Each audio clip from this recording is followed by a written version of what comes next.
guys! For today's video, i-highlight ko naman ang Spotlight Cosmetics. I think this is the first time na ma-feature ko ang Spotlight Cosmetics on my channel kasi they sent me these 3 cushions. This is the Spotlight Cosmetics Serum Cushion Foundation. It has SPF 50+, PA+++++.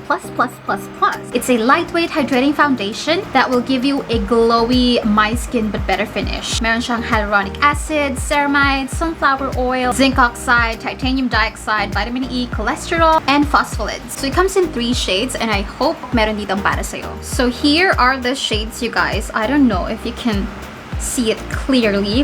Pero this is Dewy Ivory and obviously it is the lightest. And then meron tayong Dewy Beige which is, I feel like my shade. Actually, itong dalawang to pwede sa akin, mag-work sa akin. And then we have the deepest one is this is Dewy Almond. So, ayan. Kaya lang, itong Dewy Ivory, in person, para siyang merong peachy undertone, peachy or pinky undertone, something like that. Oo. Ito talagang pang warm tone, like yung yellow base. And then si Dewy Almond, yung deepest one. Pag tinignan ko ng malapitan, para rin siyang may parang peachy undertone of some sort. Ayan.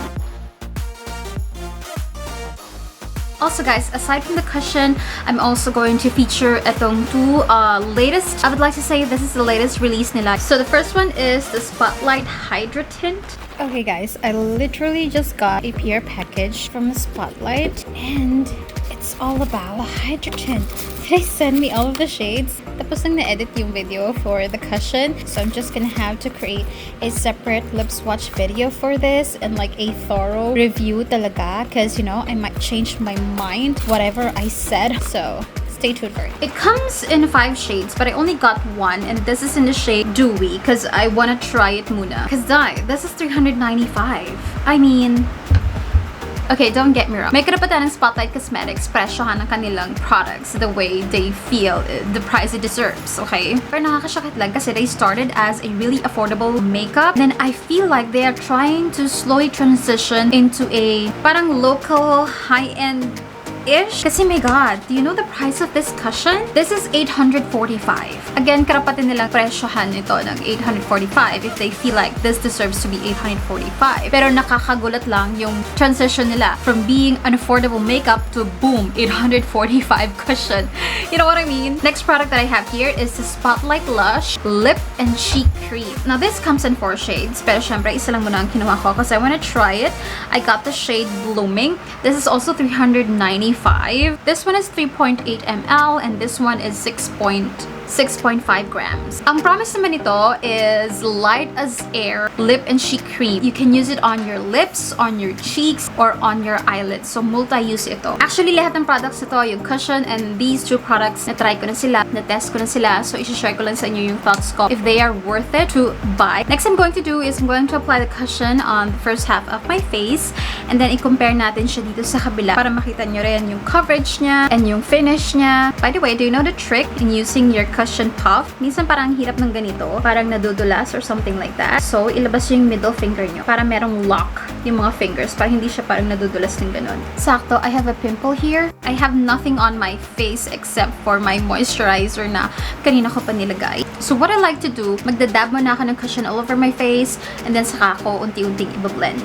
Obviously, eto yung my cushion, eto yung wala, and kitang-kita nyo naman na even out yung skin tone ko, nawala yung mga redness ko. Ang init kasi kaya namumula ako. And one thing's for sure, it will give you a parang skin-like finish. Pero ang coverage niya is just light to medium. Kita nyo naman yung blemish ko dito. This is 2 layers na at hindi niya matatakpan yung mga malalaking bumps, malalaking type of pimple or acne or whatsoever. So, bangga ang cushion ito if wala ka na masyadong malalaking pimple. Pero if you have big pimples, I am so sorry. I don't think it will look good on your skin. Pwede to pang even out. Pero kung i-layer mo siya ng ganyan to actually cover your blemishes, no, it's not gonna look good. Also guys, I don't know if the camera can pick it up, pero it does cling to your dry patches. And to me, for some reason, my nose My nose is always dry. I don't know, naglalagay naman ako ng moisturizer. Kita niyo naman dito, okay, di ba? Pero pagdating sa nose ko, dry. So, kung dry skin ka, it will cling to your dry patches. Pero I feel like, ganun ang lahat ng cushions. Kasi yung Skintific, isa rin yun sa mga tinatry ko for the past couple of days. And ganun din, nagka-cling din siya sa dry patches. So, if you're going to use this, make sure na moisturize yung skin mo, like exfoliate ka, and you know, you're doing all the skin prep. Okay, let me finish my entire face. At habang ginagawa ko yun, I did a wear test on this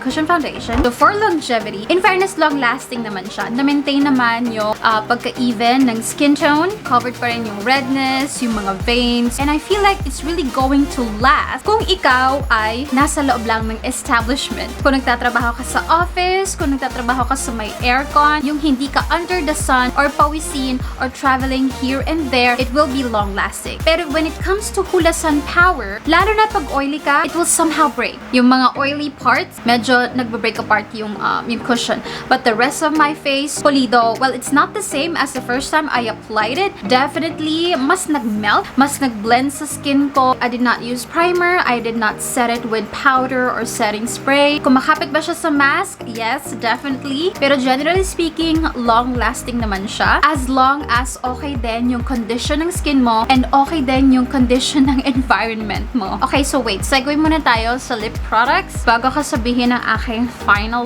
verdict. Unahin ko muna itong Hydra Tint. Maganda naman yung packaging niya, nothing too complicated. And ito yung doe foot applicator. Okay, so sa umpisa, it's very malabnaw.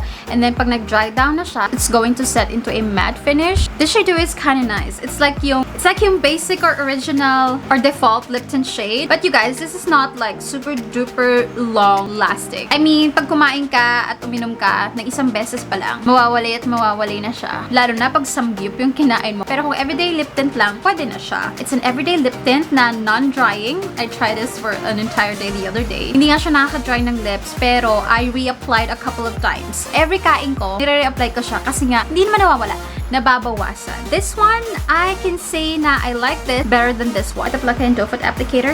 Let me apply it muna on my lips. So, this is the shade Blooming. And for me, oo nga, isa siyang lip cream. Para siyang mala liquid lipstick, pero hindi siya yung parang magda-dry at yung magiging kiss-proof. No, it's not kiss-proof. Siguro consider nyo to as a lipstick na rin. Parang ganon. Makapit, pero hindi transfer-proof or kiss-proof. Pero pag kumain ka, hindi naman siya yung tipong mabubura agad-agad. Well, unless kagat-kagatin mo yung labi mo at samgyup or hot pot yung kinakain mo kung saan talagang slurp all over. Kaya lang, it will cling to your dry patches. Pero pag sa malayuan, parang hindi naman halata. Pero pag malapitan, dun mo lang mahalata. Ngayon, dahil lip and cheek siya, ito ang gagamitin ko sa cheeks ko. Ang gandang blush nito, guys. Nice!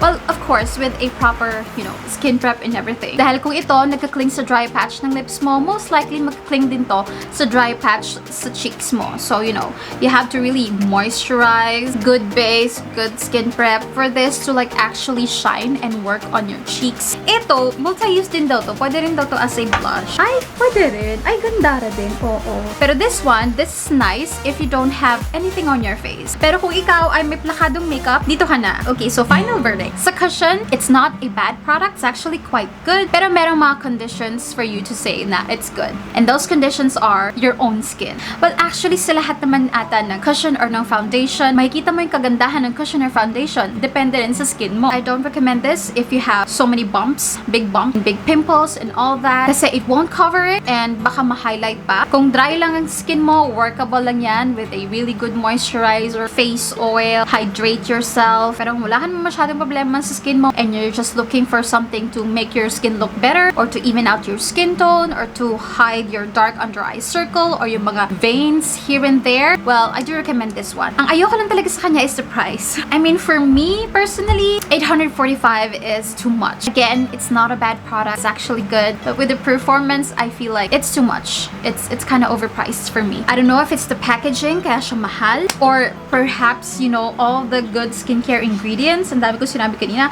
Hyaluronic, ceramide, sunflower oil, zinc oxide, vitamin E. Baka yung SPF ang nakamahal, no? Kasi ang mahal ng sunblock.